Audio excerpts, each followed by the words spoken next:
LiberalViewer presents. So, welcome to the December 30th edition of LiberalViewer Sunday Live Clip Roundup. Thanks for joining me. I picked out the weekend's dozen best, most newsworthy clips for what should be a really educational, informative, fair use media criticism and political analysis show for you all tonight.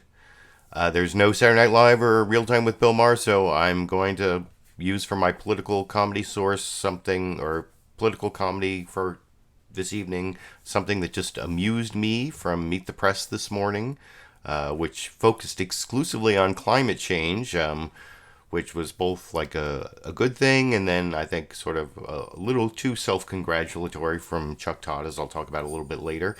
Those will be the last two clips at the end. I'll show the actual climate change clips from Meet the Press this morning, but the main topic will be the Trump shutdown, including a bunch of clips on immigration and Trump blaming the death of undocumented immigrant children in the custody of Customs and Border Protection on the Democrats.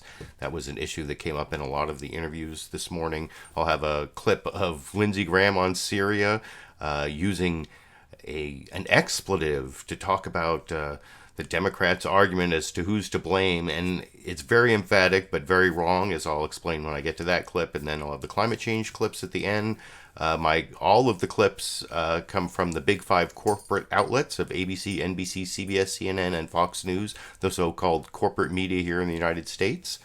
Also, if you want to follow along with my list of a dozen clips, I put a link down in the video description to my clip list. You can follow along on my kind of cryptic notes, and then also down there the source of all of the clips that I've taken. All the big five corporate outlet shows, there's links down there that will eventually get you to at least some of their video. I've also put a poll question up here. If you click on this little eye in the corner, if you're in one of the right countries or using the right software or whatever, you can answer my poll as to what will be the common phrase most applicable to news in 2019. Will it be light at the end of the tunnel? Always darkest before the dawn? Will it be on a highway to hell? Not with a bang, but a whimper? Or some other phrase that you can put in the comments yourself, since this is the last show of 2018 and we're kind of looking forward to 2019. But I did promise my little amusing insight from the climate change show on Meet the Press. One of the scientists they had on, one of the experts, they didn't debate climate change. Well, that'll be one of the last couple clips I show before the bonus Dash and Sandy clip at the end will be the climate change clips. And in the introduction, you will see this NASA scientist. You can see she's kind of wearing these Clark Kent glasses. And it made me think, there are a lot of superheroes where their secret identity is some kind of scientist. She's not an actual rocket scientist, but I think she's a climate scientist at NASA, and she is kind of mild-mannered. And if I were to tell you that she was a superhero's secret identity, you might not believe it. But what if I told you her name is Kate Marvel? What do you think, Kate Marvel? Actually, this is something, she does the Hot Planet column in Scientific American, and I noticed last July she did say that I do understand the urge to catastrophize on climate change. And I put a link to this Scientific American article in the video description too. My last name is Marvel, and if you make a joke about its resemblance to a certain mass entertainment conglomerate, you will definitely be the first person to ever do so. So I guess people have been making fun of her name for a long time. But I looked through the internet. I saw like this one blog entry about her being a climate fighting superhero, but I didn't see anyone talking about her being the secret identity for a superhero. So that's my insight for what it's worth. Whatever. And then, like I said, you will see the actual climate change clips as the last two news clips I'm going to show after these other 10 clips on the Trump shutdown, mostly, and immigration, a lot of them, and then one on SYRIA from Lindsey Graham, like I promised. And since there's no Meet the Press news summary, I think the best news summary this week actually came from ABC's This Week with George Stephanopoulos, guest hosted by Martha Raddatz. It's not that long. It's only a minute and 14 seconds. Sort of covered the same issues that you'll see to varying degrees on the 4 news summaries I'm going to show you, starting with the ABC one that we'll talk about after I show it to you here. And welcome to This Week. We're now 9 days into the partial government shutdown and seemingly no closer to a resolution. Nancy Pelosi, who's set to take over as House Speaker Thursday, has said her party will, quote, act swiftly to end the Trump shutdown when Congress returns. She insists Democrats will support funding for border security, but not a border wall. The president is digging in his heels. In a series of tweets, Trump made his demands clear. We build a wall or close the southern border. He's also threatening to cut off aid to 3 Central American countries where many of the recent migrants are fleeing violence and poverty. That influx of new migrants is real and growing. This month, nearly 25,000 children, a record, are expected to be apprehended at the southern border. And this week, the Trump administration came under renewed scrutiny after a second migrant child died while in U.S. custody. But as President Trump blames Democrats for the impasse over wall funding, what's really needed to address the humanitarian and security concerns at the border? To help us separate rhetoric from reality, we're joined.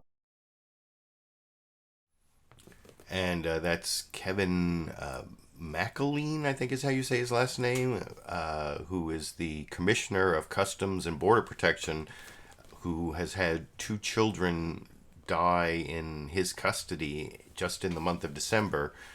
And the one critique I have of that ABC News summary is they talked about one of Trump's tweets there, but Martha Raddatz didn't mention the tweet where Trump blamed the Democrats for the death of those 2 children, which is pretty outrageous, really, that Trump did that. And you'll see that Martha Raddatz, when I show the clip of her interviewing the Commissioner of Customs and Border Protection, she totally downplays that, never shows the Trump tweet blaming the Democrats. But then when she has a Democrat on, Hakeem Jeffries, she does bring up the tweet finally. And it almost makes me think that she had some sort of deal where she wouldn't ask, because this is an exclusive interview with the Commissioner of Customs and Border Protection. And maybe she had some deal not to make him answer for Trump's tweets. I don't know. I'll ask you about that again after I show that clip. But over on CNN's State of the Union, Dana Bash was filling in for Jake Tapper. The State of the Union this week, counting down to the new year. But Dana Bash at least did show that Trump tweet that I'm talking about that was a topic of several of the interviews. And I'm going to compare the way Dana Bash questioned Kellyanne Conway about whether she agrees with Trump that Democrats are to blame for the death of these children at the border. And I'm going to compare the way Dana Bash questions Kellyanne Conway about that with the way Sandra Smith on Fox News Sunday did. And it's, night and day comparison, as you might imagine. But let me get through the news summaries before I get there. This, like I said, this is Dana Bash on State of the Union, showing the Trump blaming the Democrats tweet that I talked about over here. I'm Dana Bash in for Jake Tapper here in Washington, where the State of our Union is counting down to a new year. And the way things are looking, hundreds of thousands of government workers across the country may find it hard to pop the champagne, not knowing when their next paycheck is coming. As President Trump digs in over his fight for funding a border wall, spending his holiday writing angry tweets and taking his battle with the Democrats to a dark place, tweeting, "Any deaths of children or others at the border are strictly the fault of the Democrats and their pathetic immigration policies that allow people to make the long trek thinking they can enter our country illegally." The tweet coming days after an 8-year-old migrant died in U.S. custody on Christmas Eve. Joining me now, Counselor to the President, Kellyanne. And like I said, I will have that 2 big Kellyanne Conway clips coming up. And there's a Governor Jerry Brown clip at the end. That's the 2 newsmakers' names I put in the title of the video because they're the most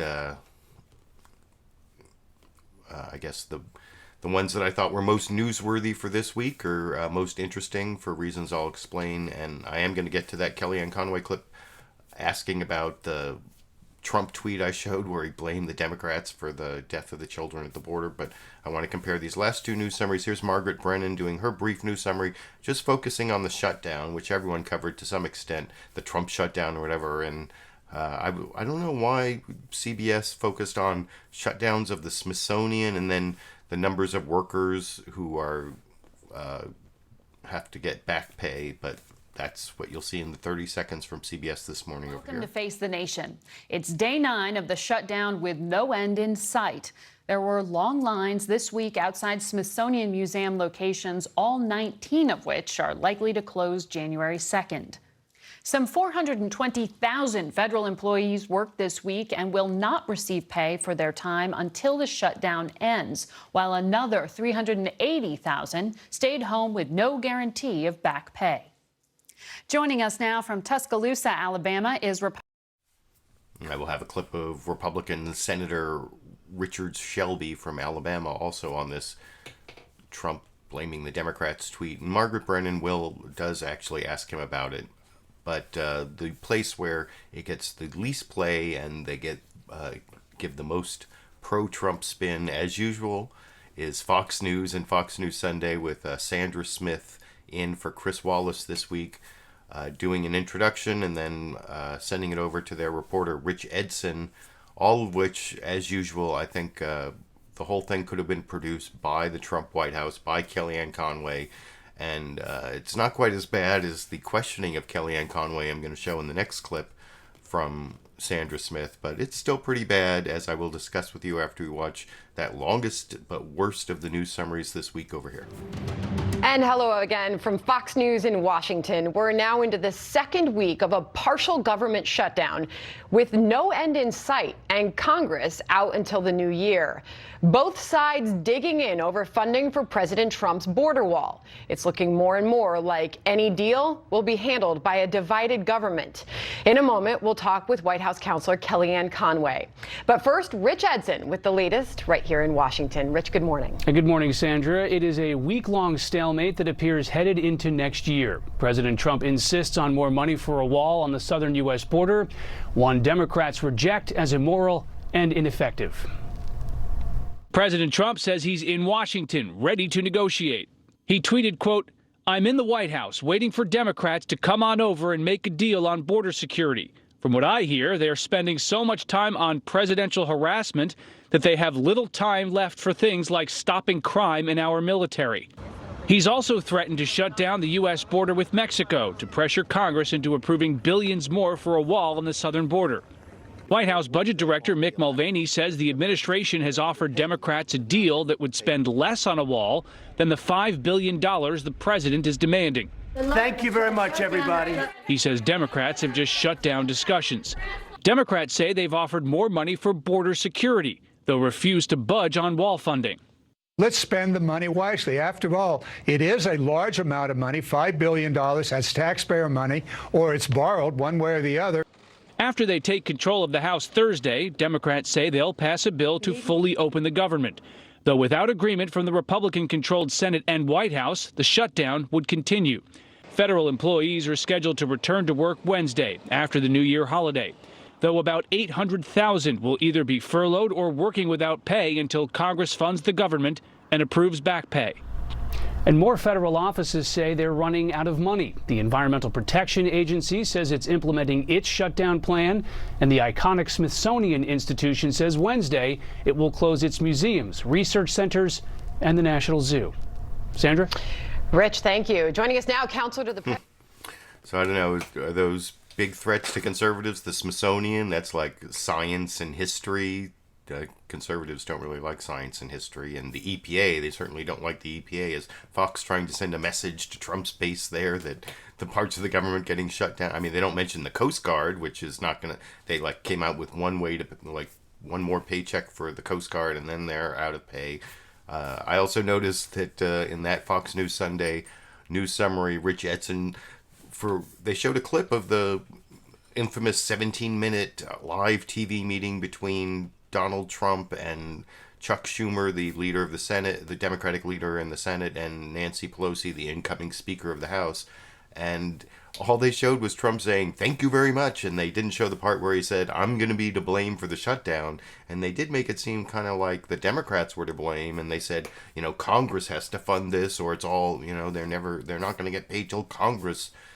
I don't know. I thought that was pretty heavy spin for the Trump administration, as you often see on Fox News, even on Fox News Sunday, the so-called straight news programming like Fox News Sunday. But you can let me know what you think down in the comment section. Like I said, that news summary was kind of spun and biased, but not as bad as Sandra Smith's interview of Kellyanne Conway. You'll see here in the beginning of this clip, Sandra Smith asked Kellyanne Conway about the wall, and now we're going. That Trump has said all these different things. It sounds like Trump is willing to negotiate it, kind of turning Trump's positions changing all over the place. He started. There was going to be a wall, a beautiful big concrete wall, and Mexico was going to pay for it, and now it's all about border security and a fence and steel slats. And not only does Sandra Smith let Kellyanne Conway get away with saying, it's all a big semantic argument, wall, wall, wall. Why are people talking about the wall when it was Donald Trump who said the word wall like 1 billion times? Well, that's an exaggeration, but many, many times during his presidential campaign. Build a wall, Mexico will pay for it. It was like the thing we heard over and over every single day. And you'll see Kellyanne Conway complains about that. And then they sort of very subtly slip in this tweet. This is from the CNN news summary where Trump blames the death of the children on the Democrats. And it's only sort of slipped in here with Sandra Smith kind of like bringing it up as agreeing with Trump. I'm not really making that up. And then letting Kellyanne Conway attack the Democrats for politicizing the deaths, believe it or not, talking about 2020 at the end, which I guess I kind of pre-criticized this clip, which I will talk about with you after we watch it together. One of two Kellyanne Conway clips, very different journalism. One's from Fox News Sunday that we'll compare with Dana Bash on CNN afterwards, after we watch this first one together here. Not close Kellyanne, it sounds even like talking to you right now that there's room for compromise on the part of President Trump when I hear language from you rather than Wall talking about a fence or other border measures. John Kelly was just interviewed by the LA Times and made a bit of news saying this on the wall. It's not a wall, he said.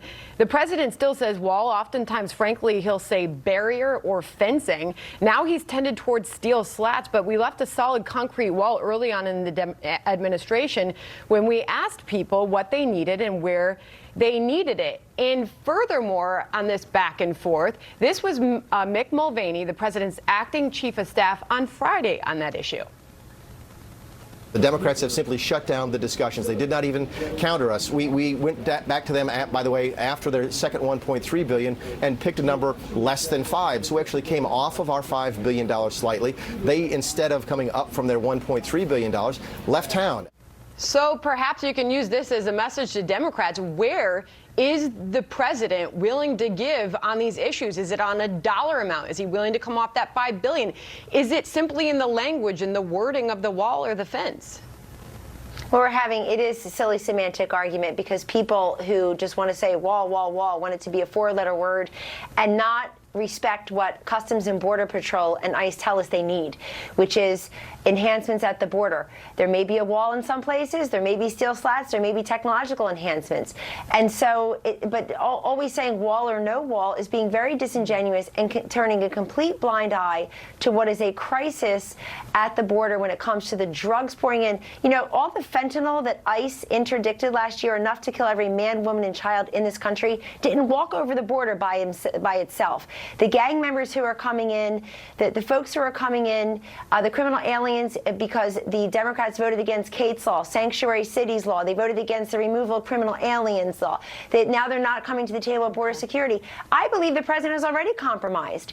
He originally asked for $25 billion. The House is at 5.6. Right. They did their job. The Senate has to come back. It's a modest investment. And by the way, when we're talking about CPB and ICE, if some of the Democrats had their way, the more left-wing ones, we wouldn't have ICE and we wouldn't have CPB. We wouldn't have the folks who rescued 4,300 people in the last year. You hear about the tragic deaths of these migrant children. You don't hear about there were 4,000 individuals who were rescued by CPB. And we know the president has been tweeting about that as well, pointing fingers at Democrats for what is happening at the border and the loss of those 2 children.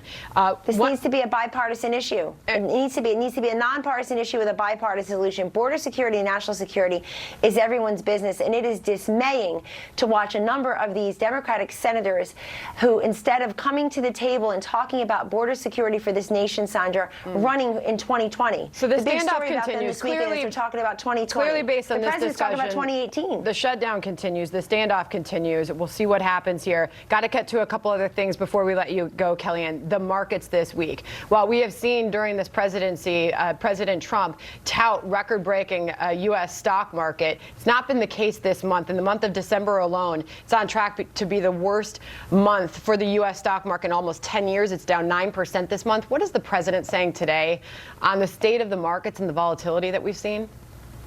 Well, the president knows that markets ebb and flow, but he knows that they're up from his election day, and he knows that he's presiding over the lowest unemployment rate in about 50 years.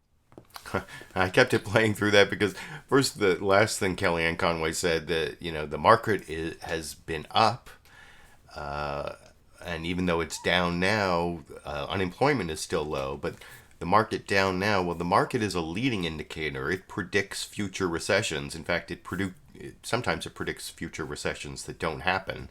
It's like the stock market. There was the old phrase, like the stock market has predicted like 10 of the last 5 recessions or something, because it predicts recession. But unemployment is a lagging indicator. It's like unemployment is the last thing I don't know what that was. Unemployment is the last thing to go up when a recession starts, and it's also the last thing to come back down after the recovery starts. So we're still on the long decrease in unemployment that started at the Obama administration, and if you look at the curve, there's not really any acceleration from Trump. It's all, well, I don't know. I happen to think that the Obama economy is still going pretty well, and Trump is about to ruin it possibly, but then again, it's just been a really long time since there's been a recession. So, that was the very end of the clip where Sandra Smith did not follow up on some of the ludicrous things that Kellyanne Conway said. Instead, she said, well, let's go to what our Fox News viewers really care about. What's going on with the rich people's money? We got rich people's money is in trouble this month, and no follow up on the dead children. Didn't really talk about this tweet. Just in the very briefest sense, you saw Sandra Smith bring it up as sort of a confirming, almost saying, yeah, and Trump's been blaming the Democrats for those deaths, like he should be almost. That's what it sounded like to me, having watched that clip for the 3rd time.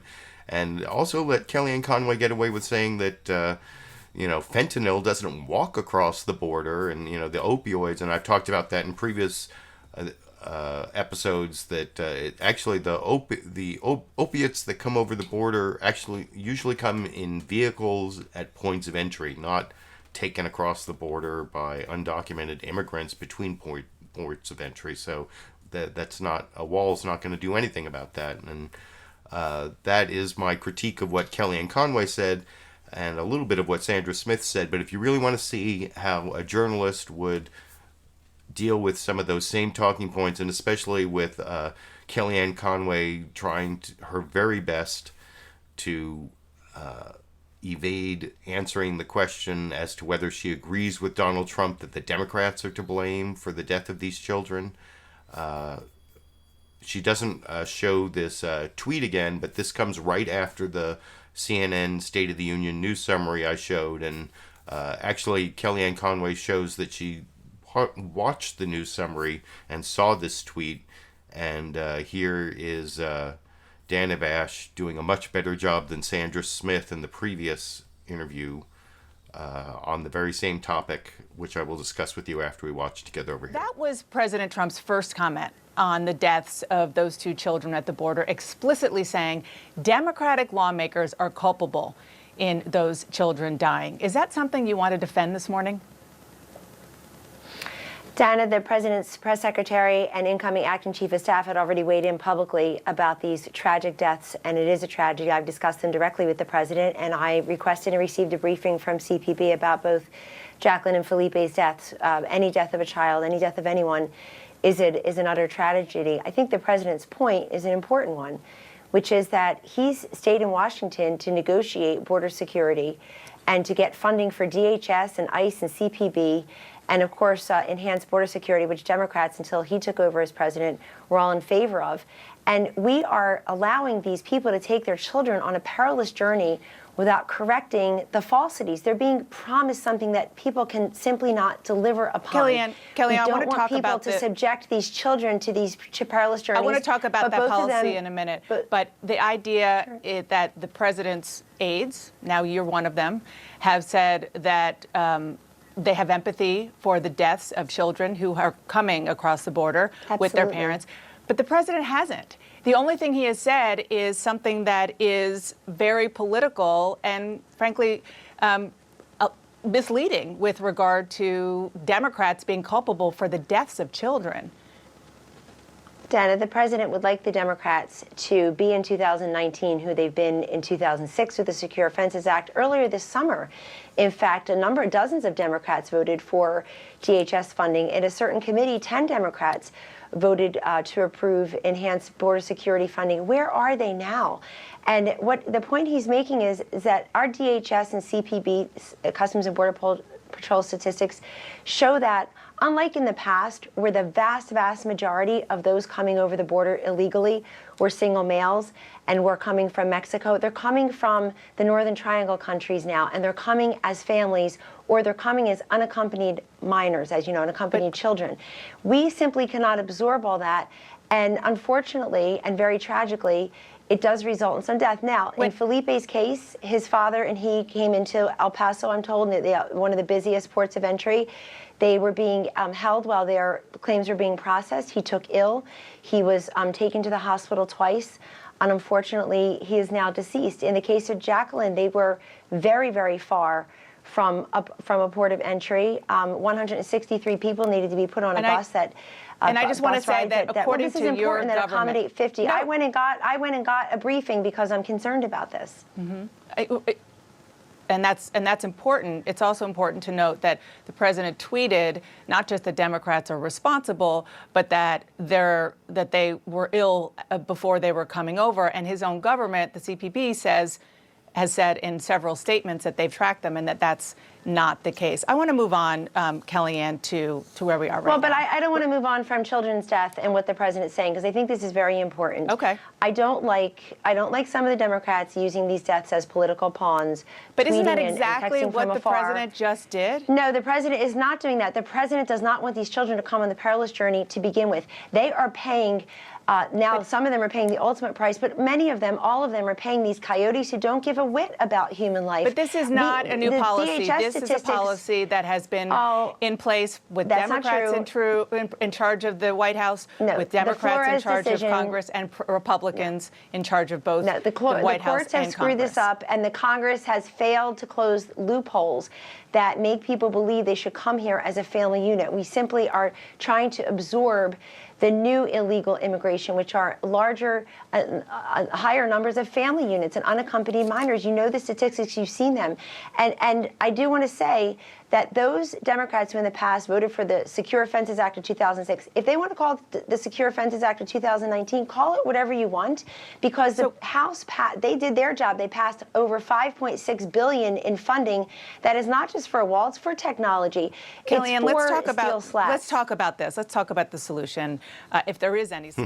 So I think, as I explained before I showed that clip, it was a much better cross-examination of Kellyanne Conway on the same talking points that she used on Fox News Sunday, and Dana Bash did a much better job fact-checking, especially the part about the kids being sick already, and there's a lot more investigation to do on these two children who died this month in the custody of Customs and Border Protection. I also think the whole idea that the immigration laws are the fault of the Democrats is, I mean, it's wrong in terms of there being bipartisan blame, and there's actually a much stronger argument that the Republicans are to blame for the lack of comprehensive immigration reform. I mean, it's not just Democrats who passed our current immigration laws, so whatever flaws there are in our immigration system, you can't blame the Democrats for that. And back in the Obama administration, they were talking about 2006, and there was that whole Gang of Eight deal where there was the Senate, I think it was 69 votes for comprehensive immigration reform that included some huge amount for border security, plus a path to citizenship for a lot of current undocumented immigrants, not just the dreamers, not just the 700,000 or the 1 point whatever million, depending on how you measure the dreamers, but this was for the 11 to 13 million undocumented immigrants in the country, and it passed the Senate, and then Paul Ryan, who's leaving in shame,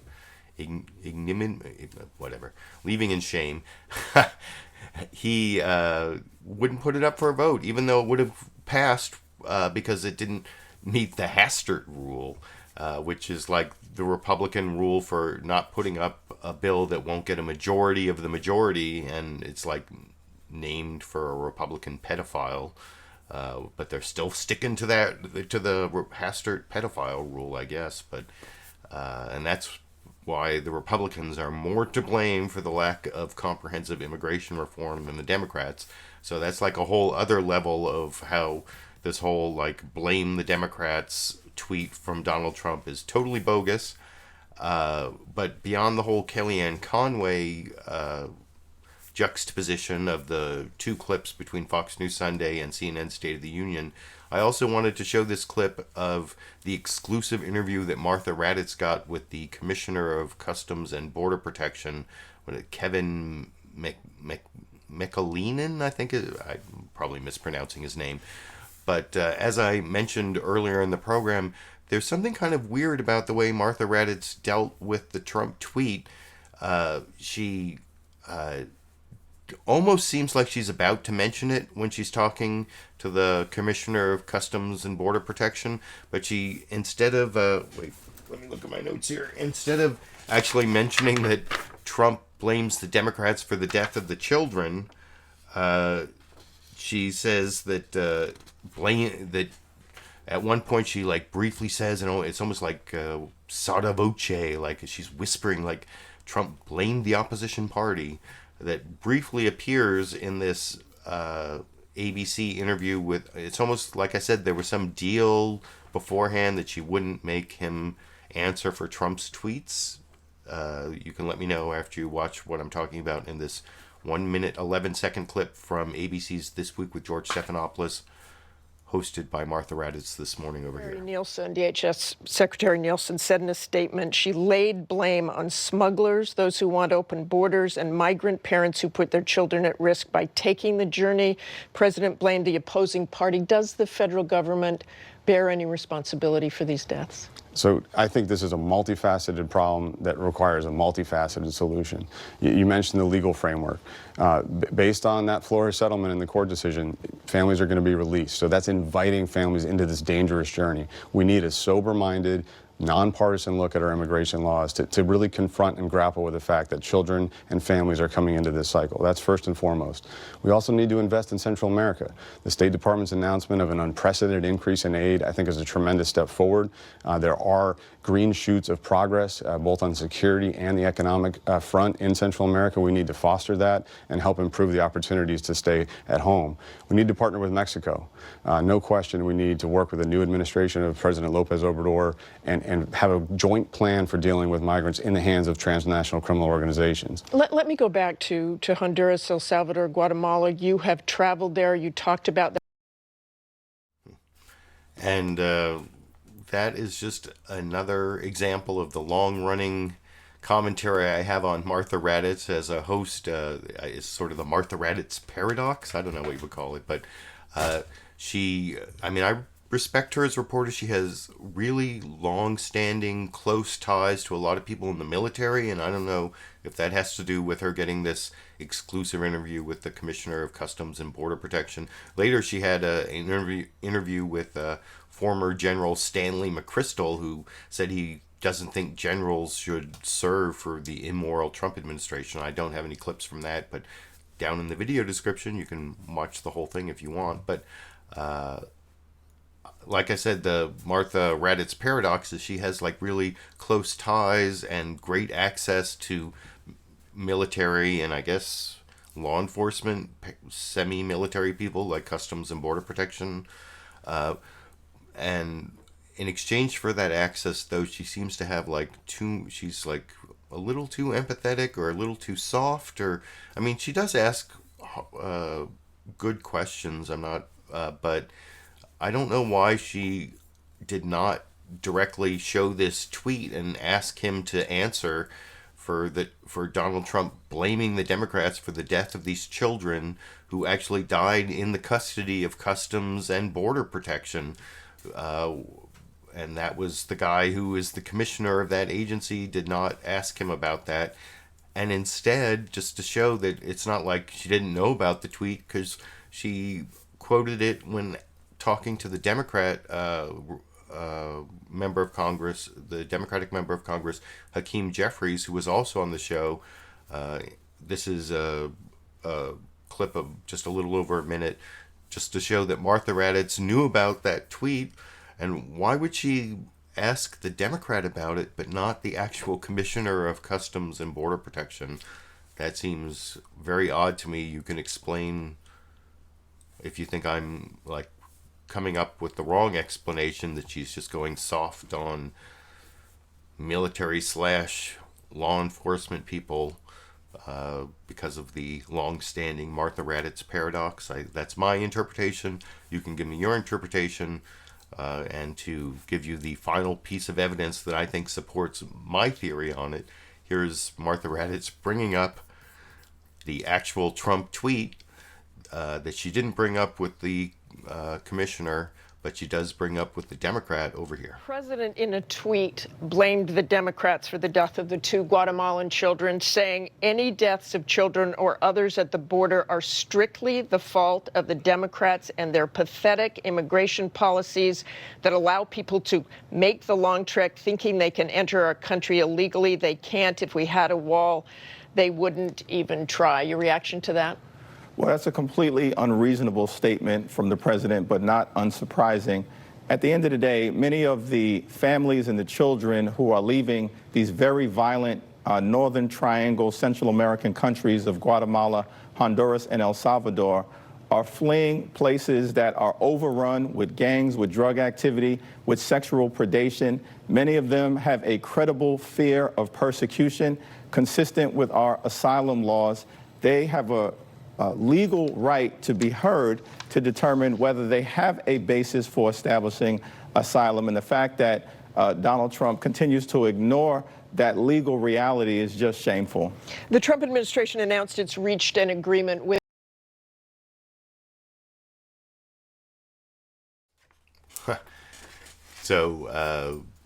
like I said, that is the clip of Martha Raddatz actually referencing the Trump tweet and why she did it with the Democrat and not the Commissioner of Customs and Border Protection. It's the Martha Raddatz mystery. I have my personal theory, which I think have expounded on more than was actually necessary. And so I will now move on to my next clip, which is the final clip on this whole Trump blames the Democrats for the death of 2 children in the custody of Customs and Border Protection in December. And this is not quite as bad as Martha Raddatz talking to the commissioner, not quite as bad as Fox News Sunday, but it's not Dana Bash cross-examining Kellyanne Conway also. It's just sort of the lukewarm journalism, I guess, of Margaret Brennan on CBS's Face the Nation. But she does do at least one good follow-up here with Richard Shelby. But she lets him get away with, I think, looking at my notes, the thing that kind of bothered me about why I call it lukewarm journalism is she lets Richard Shelby, the senator from Alabama, get away with this false equivalency that happens all the time in cable news where, I'm not going to play the blame game. Trump blames the Democrats for the death of these 2 children, but of course the Democrats blame Trump for the shutdown, even though Trump said he, in the famous 17-minute live meeting with Chuck and Nancy in the Oval Office, Trump said, I will take the mantle, I will take the blame, I won't blame you, but that is still part of Richard Shelby's false equivalency between Trump blaming the Democrats for the death of these children, and Margaret Brennan doesn't really call him on it very well in the 89-second clip that I will discuss with you after we watch it together over here. Set off some tweets this weekend, specifically blaming Democrats for the deaths of children or others at the border. He said they're strictly the fault of the Democrats. Do you agree with the president? And what does language like that do to a negotiation you say you're trying to get going? Well, whether it's the president tweeting and blaming somebody or blaming the Democrats, or whether it's the Democrats blaming the president, it's brought us to the impasse that we are today. I found out long ago, working in the Senate on the Appropriations Committee, that we've got to find out what do the Democrats really want here, when do they want it, and can we work with them to at least meet them halfway. I believe the president does not want a shutdown. I think he wants to secure the borders, which he should, and we should help him do that. But there are a lot of ways to do it. Sometimes names get in the way of good work. Do I understand you saying there that you disagree with the president, that Democrats aren't to blame for the deaths of these children? No, I didn't say that. I didn't say that at all. Who is to blame? I said that the blame game, I didn't say, ma'am. I just said that if we're going to blame each other, Democrats are going to blame Trump for this, and Trump's going to blame the Democrats for this, we're getting nowhere. What we're trying to do is try to work to fund the government, to do our job, to get on to bigger things.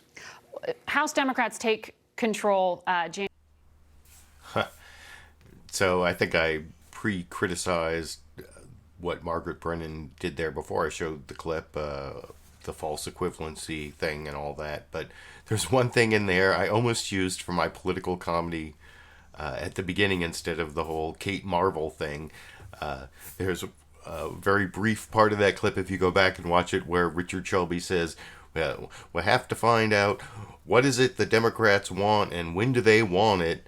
And now I've been to a lot of rallies, and I happen to know the answer to those 2 questions. If you've been to a lot of rallies where people chant, the answers to those 2 questions are justice and now. I don't know, is that too obscure? Do people know what I'm talking about? Anyway, I just wanted to add that commentary. What do we want? Justice. When do we want it? Now. Does that sound familiar to anyone else? But anyway, that is the last of the clips on the immigration subtopic of the Trump shutdown. Since the border wall is supposedly the reason for the shutdown, Trump is trying to gin up his base and focus on immigration so that he doesn't lose his 30% when it comes to impeachment and the Russia scandal, and that actually didn't really come up in any of the news programs this week, which I guess is good news for Donald Trump, but it's probably going to be one of the few weeks, one of the last weeks, where the Mueller probe and the Russia collusion, obstruction of justice, campaign finance scandal, defrauding the conspiracy to defraud the United States is going to be coming up a lot. I think this may be one of the last weeks for.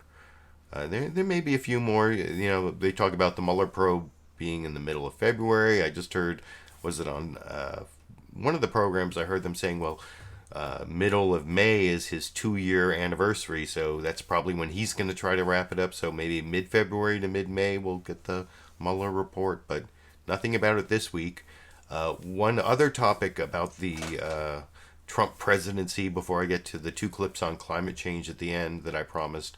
I also promised this clip of Lindsey Graham using an expletive to say something that is actually not true. This is about Trump's withdrawal of troops from Syria, and you'll see Lindsey Graham talks about how he's going to talk Trump out of withdrawing troops from Syria at this lunch he's going to today, which has now, as I'm broadcasting this, already taken place. I actually saw Lindsey Graham do this news conference out in front of the White House after his lunch today with Donald Trump, where he said pretty much the same things you hear in this clip and in the rest of the interview he did on CNN's State of the Union with Dana Bash. He didn't use the word bullshit in his news conference in front of the White House, which you'll hear him use here, where in order to blame Barack Obama for ISIS, which is kind of what Donald Trump did, where he said that Obama was the founder of ISIS because of the way he withdrew troops from Iraq, and you'll see Dana Bash tries to say, well, there's the status of forces agreement, and he couldn't get a status of forces agreement. What that basically means, to sort of pre-explain what's going on in this clip, when a status of forces agreement means that the sovereign government of Iraq promises not to prosecute U.S. soldiers for doing things that U.S. soldiers are doing when they're occupying their country. There was this whole controversy that I've seen over and over again on Fox News recently about this one guy in Afghanistan who may be prosecuted because he didn't follow the rules of engagement and he killed this supposed bomb maker outside the rules of engagement, basically executed him, and then admitted it in a Fox News interview later. And that's gotten the sovereign government in Afghanistan all upset. And Afghanistan actually comes up in this clip with Lindsey Graham, where supposedly he's going to talk to Donald Trump about not withdrawing so many troops from Afghanistan either. And this is, I don't know, if you watch Lindsey Graham's news conference out in front of the White House afterwards, you don't really get a sense whether Donald Trump's going to listen to him or not. But this is whether a big question as to whether Donald Trump is going to at least be less of a warmonger than some previous Republican presidents, or if he listens to Lindsey Graham, sounds like he's going to just follow along in the Bush legacy. And George W. Bush is the one who's really responsible for ISIS. That's the final point I wanted to make, to pre-explain why the claim that Obama, he had to take the troops out because he couldn't get a status of forces agreement that would immunize American troops from prosecution by the Iraqi government if they didn't like how they were occupying their country.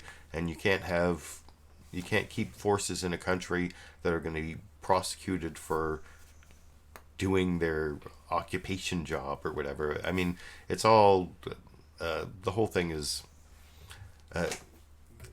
really the fault of George W. Bush, though, because ISIS is, as I was talking about last week, one of the reasons they were so militarily successful is because a lot of them were former members of the Iraqi military. That George W. Bush and his administration, when they invaded Iraq, they decided to not pay the members of the Iraqi military, so that they were like aggrieved and like started the insurgency and then became part of ISIS. And even if you want to, the whole invasion of Iraq, of course, is what destabilized that whole area and created the vacuum that created ISIS. So blaming Obama is like, all of a sudden Lindsey Graham is an alien who came to Earth during the Obama administration and can't think of anything George W. Bush did to blame. That is why the whole bullshit claim by Lindsey Graham in this next clip is so bogus, as I will discuss with you after we watch that final clip before the climate change clips over here. And President Trump's decision to pull American troops out of Syria, half of the U.S. troops of Afghanistan, a place you just returned from. You have said this could pave the way for a second 9/11 in the U.S. If ISIS reconstitutes itself after the U.S. leaves, does President Trump bear responsibility? Well, number one, everything we're dealing with today falls on Obama's watch. He's the one that withdrew from Iraq. In 2011, October 21st, but he did it because there was a status of forces agreement with Iraq, right? No, that's a bunch of bullshit. Pardon my French. That's a complete lie.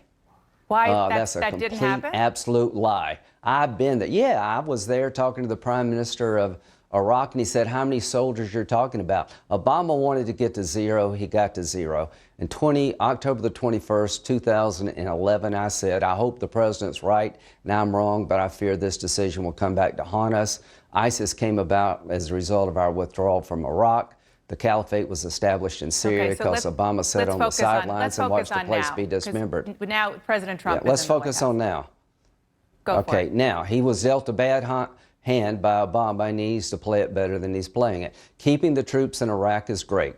Right now, after having been back from Afghanistan, I can tell you that ISIS is on the rise in Afghanistan. But if Pakistan would help us, we could get Taliban to the table and end the war in Afghanistan. Our presence then would be focused on counterterrorism, ISIS, as to Syria. There are three things important to this country. Number one, make sure that ISIS never comes back in Syria. That's why we need to keep some of our troops there. They're inside the 10-yard line in defeating ISIS, but we're not there yet. How are you going to leave now, the Kurds are going to get slaughtered. I'm going to talk to him at lunch. He has talked to General Dunford. I got a call from General Dunford. The president is reconsidering how we do this. He's frustrated. I get it. People should pay more. They should fight more. But we're not the policemen in the world here. We're fighting a war against ISIS. They're still not defeated in Syria. I'm asking the president to make sure that we have troops there to protect us. Don't outsource our national security to some foreign power. If we leave now, the Kurds will get in a fight with Turkey. They could get slaughtered. Who would help you in the future? And if we leave now, there'll be a land bridge from Tehran to Beirut. And this is something you're going to tell the president at lunch against today? Israel. Yeah, I'm going to ask the president to do something President Obama would never do. Reconsider.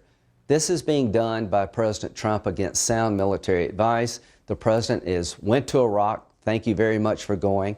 I'm going to ask him to sit down with his generals and reconsider how to do this. Slow this down, make sure that we get it right, make sure ISIS never comes back. Don't turn Syria over to the Iranians. That's a nightmare for Israel. And at the end of the day, if we leave the Kurds and abandon them and they get slaughtered, who's going to help you in the future? I want to fight the war in the enemy's backyard, not ours. That's why we need a forward deployed force in Iraq and Syria and Afghanistan for a while to come. Here's the good news. If we play our cards right, we can reduce our footprint in all three countries, have people do more and pay more is a goal I share with the president. Senator, you were one of the... So, I don't know, did that argument from Lindsey Graham seem good to you, or did it seem like another neocon nightmare that we already lived through in the George W. Bush administration, that Lindsey Graham seemed to have appeared on Earth after sometime when Obama was to blame for everything? That Trump got such a bad hand from Obama, which, like, did Obama invade Iraq? I don't think Obama invaded Iraq. He, like, took our troops out of Iraq. Maybe he didn't try as hard as he could have to get the status of forces agreement. That's what Lindsey Graham's claiming. That's not how I remember it, but I don't know. You can let me know what you think down in the comment section. Like I said, that's the last of the Trump shutdown, immigration, Syria clips from the main topic. But now I have the final 2 clips, news clips I promised you, of course, before the bonus Dash and Sandy clip at the end. These are on climate change, which is always an important issue. In fact, any week you could say that people looking back at the news 100 years from now will say, you know, what was the topic they should have been talking about? Climate change. And I think I covered climate change several weeks ago when that report came out that said that it was going to take 10% off our GDP by, was it 2050 or 2100? I can't remember, but it's something that does get covered every now and then, and especially the carbon tax is something I think is one of the best solutions, although it has to have mitigation so that it isn't regressive and hurts poor people more than rich people or whatever. There are various ways to take care of that. There's even like people getting a check. I saw, well, I don't want to get into all the details of the carbon tax, but I do want to show these 2 clips. First is Chuck Todd talking about how they've decided to spend the whole Meet the Press program this morning on climate change. And they do a pretty good news summary, and I think it's a great topic for them to cover. Although I will say that I think Chuck Todd is kind of patting himself on the back a little bit too much, because I don't know when this was recorded, but for all I know, this was all recorded like a week ago, and it's almost like it's a cover for Meet the Press taking another week off from covering the news. You know, he says at the end of every program, if it's Sunday, it's Meet the Press, but we all know that there are various weeks where Meet the Press is preempted for like soccer or tennis or who knows why, but this is almost like another Meet the Press preemption. They decided not to work this week, not to cover the news this week, but at least in its place, they did this nice program on climate change, including this over 5-minute news summary on the climate change issue, including what they're not going to cover, which is sort of refreshing for the false equivalency, like cover both sides news media. That's not something Meet the Press did. Like give the flat earthers their half of the program, not on Meet the Press this morning, as Chuck Todd explained over here. And a happy New Year's weekend to everyone. This morning we're going to do something that we don't often get to do. Dive in on one topic. It's obviously extraordinarily difficult to do this, as the end of this year has proven in the era of Trump. But we're going to take an in-depth look, regardless of that, at a literally earth-changing subject that doesn't get talked about this thoroughly on television news, at least, climate change. But just as important as what we are going to do this hour is what we're not going to do. We're not going to debate climate change, the existence of it. The earth is getting hotter, and human activity is a major cause, period. We're not going to give time to climate deniers. The science is settled, even if political opinion is not. And we're not going to confuse weather with climate. A heat wave is no more evidence that climate change exists than a blizzard means that it doesn't, unless the blizzard hits Miami. We do have a panel of experts with us today to help us understand the science and consequences of climate change, and yes, ideas to break the political paralysis over it. Kate Marvel is a scientist at Columbia University and NASA's Goddard Institute for Space Studies, and she writes the Hot Planet column for Scientific American. Craig Fugate was President Obama's FEMA administrator for 8 years, and he led emergency response for Republican Governor Jeb Bush of Florida before that. Michelle Flournoy served as Undersecretary of Defense under President Obama, where she dealt with the national security threat climate change poses. She's also the co-founder and managing partner of West Exec Advisors. Ann Thompson is our chief environmental correspondent right here at NBC News. And Congressman Carlos Curbelo represents the southernmost part of Florida, which is particularly threatened by climate change. Coming up, I'm also going to have conversations with former New York City Mayor Michael Bloomberg and California Governor Jerry Brown, both of whom have been on the front lines dealing with climate change over the last few years. But we're going to begin with a look at a crisis that's been ignored for too long. They say economic impact would be devastating. Yeah, I don't believe it. You don't believe it? No, I don't believe it. But in a new NBC News Wall Street Journal poll, 2/3 of Americans believe action is needed to address global climate change. 45% say the problem is serious enough for immediate action, a record high.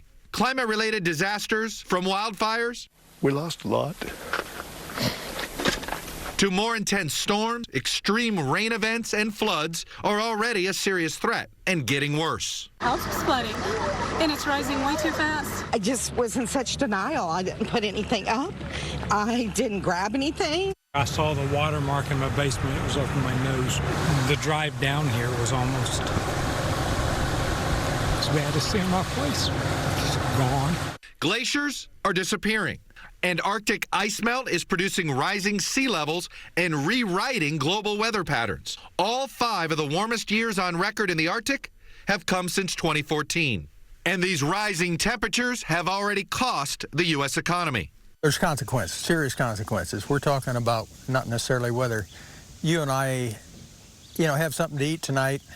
We're talking about the survival of the human species over a long term. This year, a series of climate reports, including one produced by 13 agencies in Mr. Trump's government, issued dire warnings of economic and human catastrophe if there is not immediate action to reduce greenhouse gas emissions. But the federal response to the climate crisis has been political paralysis and denial. We keep hearing that 2014 has been the warmest year on record. I asked the chair, you know what this is? It's a snowball. And that's just from outside here. So it's very, very cold out, very unseasonal. So here, Mr. President, catch this. While the federal government lags behind, cities and states are attempting to lead their own climate efforts. We have wind turbines and solar panels. Georgetown, Texas Mayor Dale Ross voted for Donald Trump.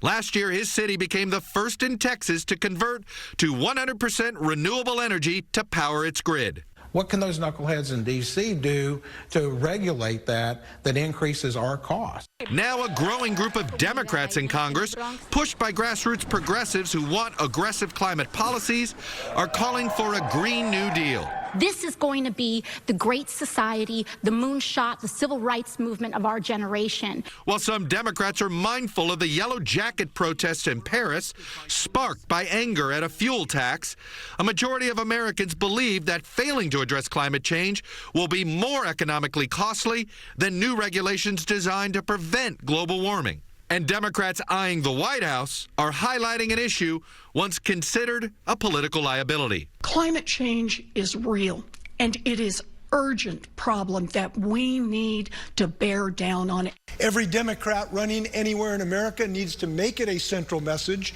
because the American people are with us. And joining me now is the former mayor of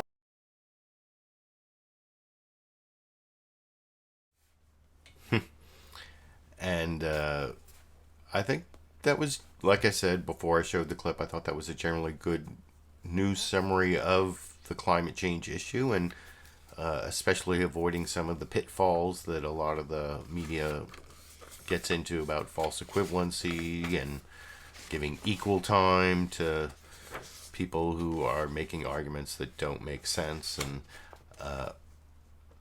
I don't know, do you think that that there was too much focus there on the yellow vest protest in France? And that's actually something that also came up with in this next clip I'm going to show you. This is the governor of my state, Jerry Brown. He's about to end 8 years as governor, and he was also governor back when I was a kid, back in the 70s in California.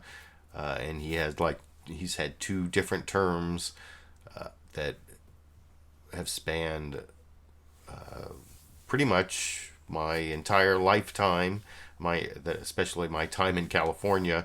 And I think there's sort of an example of ageism in a question that Chuck Todd does not ask Jerry Brown in this final clip, but he does start off with some of the unfairnesses of the carbon tax type thing and the gas tax that voters approved here in California, actually in a statewide initiative, direct voter participation.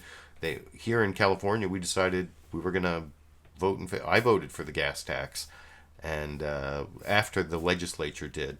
And then the follow-up question has Jerry Brown talking about what he did and what he didn't do, but not talking about something that maybe he should be asked about, which I will ask you about after we watch this final news clip of the program together over here. It's about the Yellow Vest movement, in what you think, why that has been such a struggle for Macron there, and what lessons we should take away here. I want to, Joanna Heyer, who writes this in City Lab.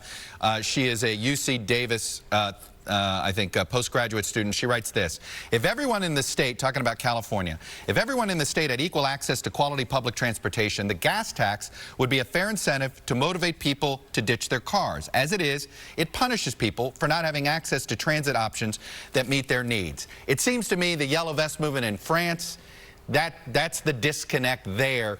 You won your gas tax fight, but rural Californians didn't like it. No, they don't. They don't like a lot of things. They voted against housing bonds. They voted for the Republican Cox, who didn't even make 40%. So there's the same divide in California as in America. The red is different than the blue, and it's associated definitely with rural areas. But I would say in terms of what happened in France, I believe the president cut back on taxes for the very wealthy. At the same time, he imposed what is essentially a sales tax on working and poor people. So that was very different than our own gas tax, when we taxed the wealthy very substantially, and then we went to the state and said, stick and reaffirm this gas tax, and they did by over 13 points. It's incredible. So people are ready to build if they believe that the money will be spent right, and they understand it's helping their community. So yes, we need more rapid transit. We need trains. Yeah. We need more efficient cars. We need all of that, and that's why this climate change is not just adapting, it's inventing new technology. It's instead of complaining about the Chinese putting all their money into batteries and artificial intelligence and new kind of cars, we have to put more money in America. So instead of worrying about tariffs, I like to see the president and the Congress invest tens of billions in renewable energy, in more efficient batteries to get us off fossil fuel as quickly as we can. And I would point to the fact that it took Roosevelt many, many years to get America willing to go into World War II and fight the Nazis. Well, we have an enemy, though different, but perhaps very much devastating in a similar way, and we got to fight climate change, and the president's got to lead on that. I want to get you to respond to something that was written in the LA Times earlier this month by Jacques Leslie, and it goes this way. In recent years, the state has suffered an array of environmental woes, to varying degrees climate-related.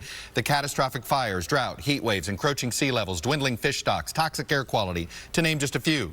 Jerry Brown's climate efforts have been profoundly important. It's a measure of the breadth of the environmental crisis that they haven't been nearly enough. And it was very both complimentary, and at the same time it wasn't enough. Is that how you feel as you leave the governorship? You've done everything you can and you feel like it still wasn't enough, or is there more you could have done? No, not enough. Not even close. And not close in California, and we're doing more than anybody else, and not close in America or the rest of the world. Look, we've got to get those zero-emission cars on the road. We have to figure out new ways of making cement. We got to clean up our ships, which are creating more pollution than California and Texas put together. The technology, the investment, the lifestyle changes, the land use changes. This is a revolutionary threat, and we've got to get off this idea it's the economy, stupid. No, it's the environment, it's the ecology that we have to get on the side of, and we only do that with wisdom, with investment, and widespread collaboration and working together. So that's a good criticism. Some of his ideas I thought were not as important as the ones we're trying to push. But I knew it was going to bring out that final answer, and I think it was about as good of a summary of what needs to be done as anybody could have put together. Governor Jerry Brown, as you pointed out, you've been coming on Meet the Press since 1975. I hope this is not your last appearance, sir. I look forward to it again. Okay, I hope not either. All right. Up next, when it comes to... So in that last little bit there where he said he's hoping it's not his last appearance, why is it that Chuck Todd didn't ask if Jerry Brown was considering running for president? Is it because he's too old? He's not that much older than Donald Trump.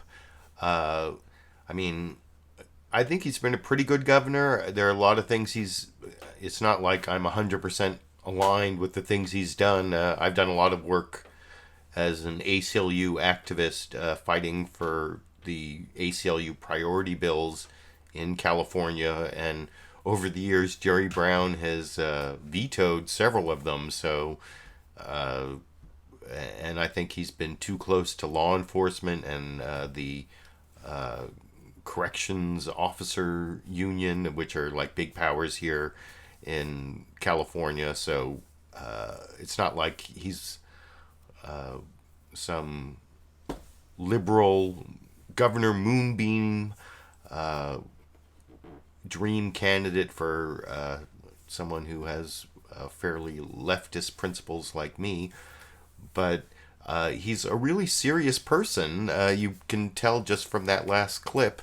Over on CNN State of the Union, Dana Bash had on former Virginia Governor Terry McAuliffe, who's really like a political insider, like Clinton money person, establishment Democrat, who is like so much less serious a person and policy person than Governor Jerry Brown. I don't know, maybe it's just because I'm an old Dead Kennedys fan. The song California Über Alles that talks about Governor Jerry Brown, and soon he's going to be president, and I thought maybe this 2020 it'll be the year that the Dead Kennedy, he's not going to be Governor Jerry Brown anymore, but if he was president, then I don't know, the suede denim secret police could be coming for your uncool niece. That's just what I'm trying to say about that. That's my last comment, I guess, on Jerry Brown there, but otherwise I thought that was good coverage of climate change. And that is the last of the news clips I wanted to show you. I did promise a bonus Dash and Sandy clip, although here, let me see if I can export this screenshot I took of my Super Chat contributors, which I also really appreciate. Let me, hold on, I'm doing all the little... Here, let me thank you to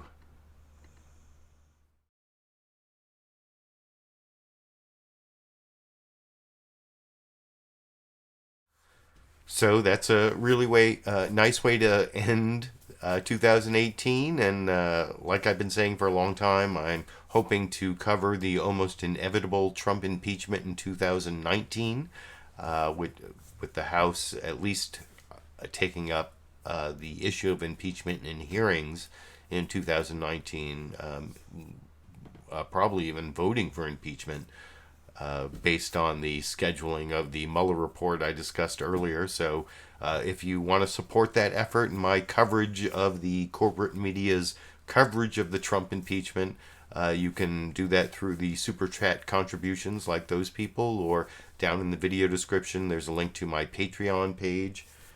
Oh, here's I could like almost make a Dash and Sandy clip. Dash is like walking over sleeping Sandy over there. That all just happened right here.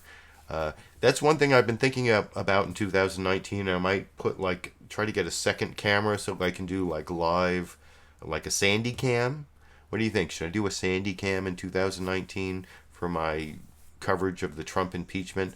As I was saying, down in the video description, there's a link to my Patreon page where you can give me monthly contributions to support my videos, or there's also a PayPal contribution. This is hopefully I can continue producing these videos through the Trump impeachment. You can let me know what you think down in the comment section. You can let me know what you think about the time I put in every Sunday, selecting these clips from the corporate media and adding my media criticism and political analysis, as I will continue doing every Sunday for the foreseeable future. And before I finish the program, I did promise this bonus Dash and Sandy clip, even though Sandy's right there sleeping and Dash just like walked across here and right over like Sandy's face. But I didn't have time to get that live clip. But one of the key moments to get the Dash and Sandy clip together is when they're both trying to go out the same door, which was something that happened a few hours ago, and I captured it for you over here.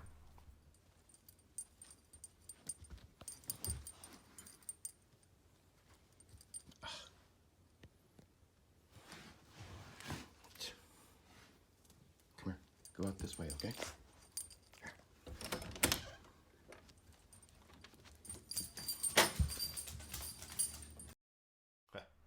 So there you go, your bonus Dash and Sandy clip for the Dash and Sandy fans out there.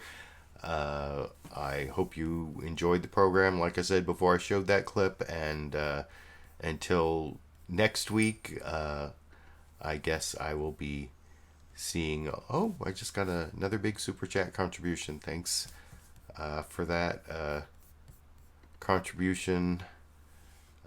Delta Victor Mike. That's a nice way to end the program. Happy New Year to everyone. I'll see you next year, and I guess I'll be seeing all of you around the internet.